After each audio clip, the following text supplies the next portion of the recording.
Hi friends, మనం ఎప్పుడు చూస్తున్న రైల్వే ట్రాక్ గురించి మనకు తెలియని కొన్ని విషయాలు ఈ వీడియోలో తెలుసుకుందాం. ఇక్కడ కనిపిస్తున్న ఈ కాంక్రీట్ దిమ్మని స్లీపర్ అంటారు.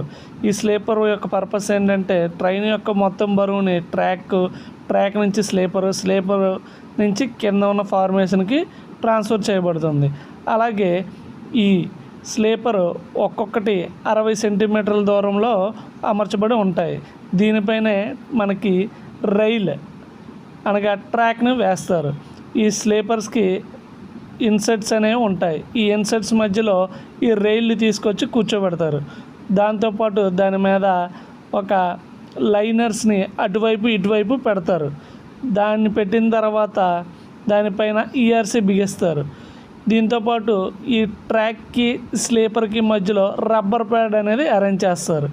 ఈ రబ్బర్ ప్యాడ్ అనేది పర్పస్ ఏంటంటే మనకి ట్రాక్ యొక్క బరువు డైరెక్ట్గా స్లీపర్కి ట్రాన్స్ఫర్ అవ్వకుండా కొంచెం కుషన్ ఏర్పాటు చేస్తారు. వైబ్రేషన్స్ డైరెక్ట్గా స్లీపర్కి ట్రాన్స్ఫర్ అవ్వకుండా ఈ మెత్తని రబ్బర్ ద్వారా ట్రాన్స్ఫర్ అయ్యేటప్పుడు స్లీపర్ త్వరగా డ్యామేజ్ కాకుండా లాంగ్ లైఫ్ వస్తుంది. దాంతోపాటు ఇక్కడ మీరు చూసినట్టయితే ఈ ఈఆర్సీ అనేది దీన్నే